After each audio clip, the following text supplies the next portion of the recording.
Hi everyone, Dr. Nicole Pera, the holistic psychologist here. As always, thank you guys for tuning in. This video today is going to be on the difference between trauma coupling and bonding, and then I'm going to talk a little bit about where these patterns come from. So when we're thinking about these patterns and I say relationship, I really do mean all different types of relationships. Sometimes we'll see these in friendships, sometimes we'll see these in family relationships, sometimes we'll see these, of course, in romantic partnerships. Like you'll always hear me say, we as humans are very habitual, which means that if you guys are starting to see some evidence of this trauma coupling in your relationships, you likely will be seeing them across all the types of relationships that you are in. So what does trauma coupling mean?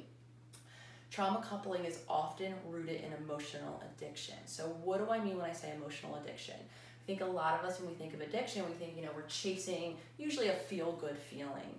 The way I think of emotional addiction is actually based on neurotransmitters, chemicals, hormones that we're habitually used to feeling in our bodies. So that doesn't mean that they're always positive. So I have listed fear, rejection, excitement. I can throw in there anxiety because I lived a version of this that I'll share with you in a little bit. So it doesn't mean that they're positive emotions that we're seeking.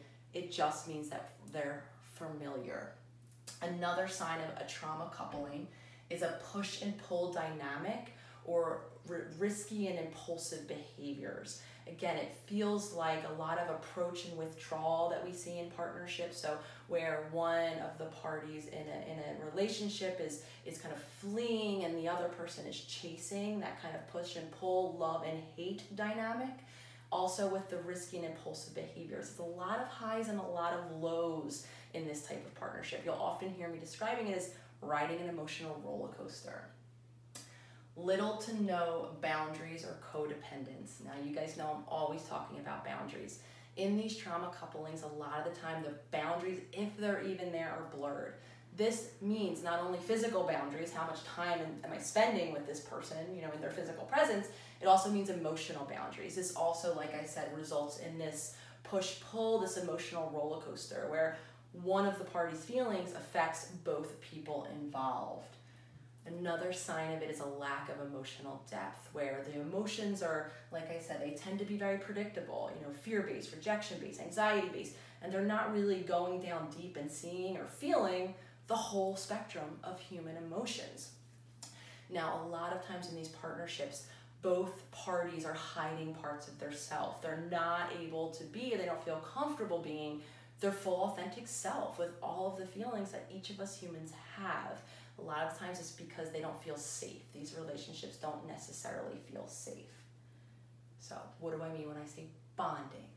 Bonding relationships are usually slow and steady, and they actually deepen with time. They don't kind of start off the bat and hit the crazy emotional high. Yes, we all have a honeymoon phase, especially if we're talking romantic partnerships, or even if we meet a really cool new friend, we like them. But those really big spikes, again, of the high and low that we see in coupling doesn't typically look like that in bonding. It's slow, it's steady, it's gradual, it accumulates over time, the feelings. In these relationships, vulnerability and authenticity is present. There's a feeling of safety. So both parties feel able to show all of themselves. The good, the bad, the ugly, all of it. It's safe. There's an authenticity because the reality is, as us humans, we're not all the time bright and shiny. And in this more bonded partnership, we're able to show all parts of ourselves or experience all parts of ourselves in this relationship. There's space of trust, of acceptance. Like I said, it all feels okay. Maybe uncomfortable, but okay to bring to the table. Boundaries. Boundaries are present. And again, compared to the blurred boundaries of the trauma bond, there is what I call interdependence, which is I am a separate human. Whomever I am in a relationship with is a separate human. And because we are social creatures, there obviously is a shared space between us that we can experience together. But it is not that emergence of dependency that we see a lot in that trauma bond partnership. Again, this allows for authentic or depth, emotional depth. Like I said, it's not just surface, or there's not just consistent patterns of feelings. All feelings are present. Where does this come from? So bonding and whether or not you're going to fall in the trauma coupling or the bonding category, this is learned from caregivers. I separated out 3 big categories of caregivers that most of us have had. Sometimes we experience a emergence of a couple of these. So if receiving love when we're children, the first experiences with relationships that we have are within our caregiving unit.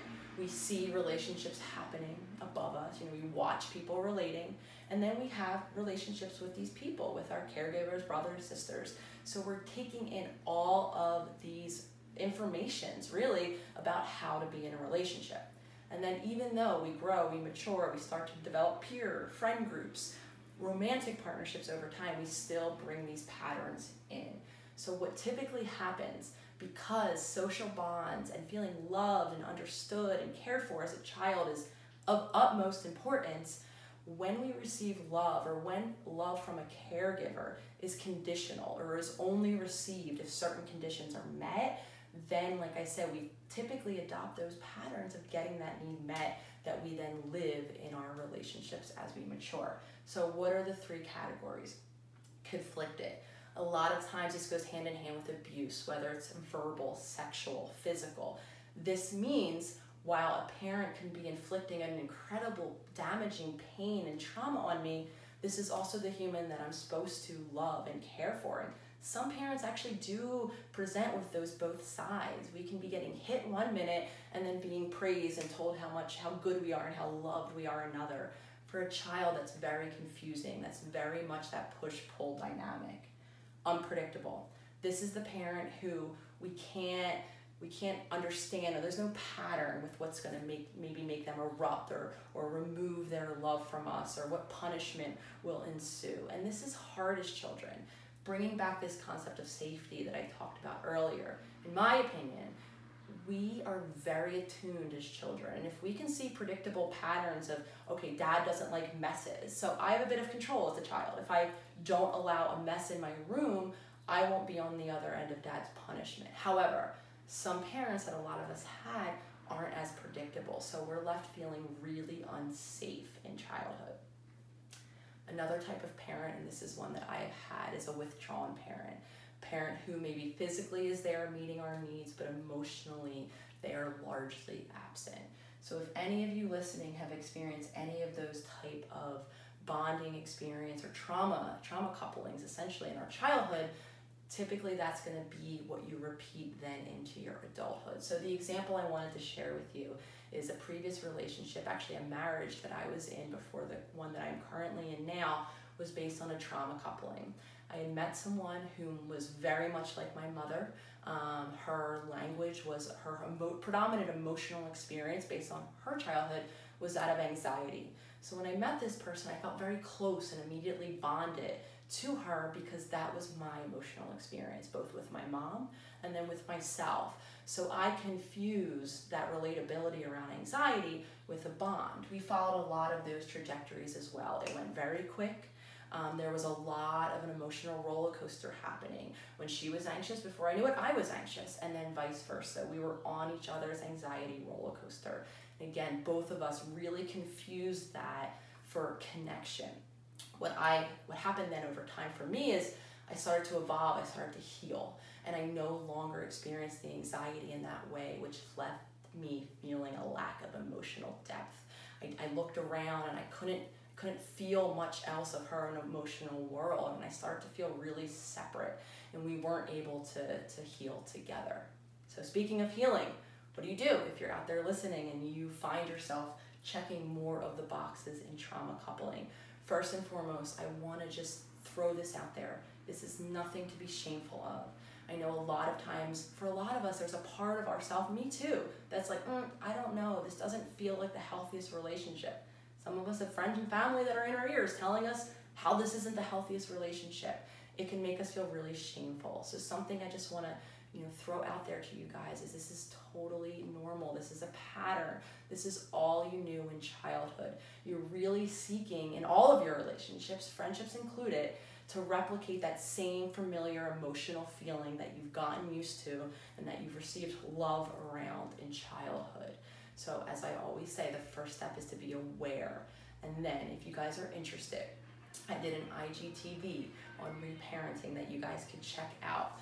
The big point of healing, if you find yourself in a trauma coupling, even if your partner maybe comes to the agreement that both of you are engaging in this trauma coupling, healing happens internally first, where each of you as individuals are going to go through a reparenting process to start to heal some of these deeper wounds and meet your own emotional needs. You can still remain in the relationship, but the healing really is individual. And then as each of you as individuals heal, your trauma coupling can shift very beautifully into a lifetime bond. So I hope you guys found this helpful. If you're interested in that follow-up video, the Holistic Psychologist Instagram, IGTV, you can check that out, How to Reparent. And as always, thank you guys for tuning in.